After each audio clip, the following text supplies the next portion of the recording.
এটা হচ্ছে আমাদের শেরপুর জেলার কারিগরি ইনস্টিটিউট। আমি চলে আসলাম। জাউ গাছ এই তো চমৎকার একটি। এই গাছের নাম কি কমেন্টে জানাবেন, আমি জানি না।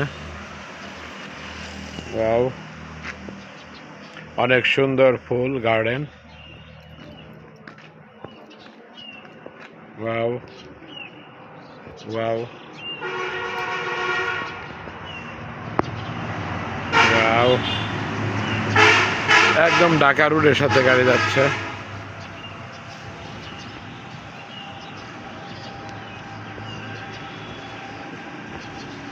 চমৎকার সুন্দর প্লেসে আছি। ধন্যবাদ। সবাই কেমন আছেন কমেন্টে জানাবেন। আমি ভালো আছি, আপনারা ভালো থাকবেন, ভালো থাকার চেষ্টা করবেন, ভালো না থাকলে। ধন্যবাদ। আসসালামু আলাইকুম।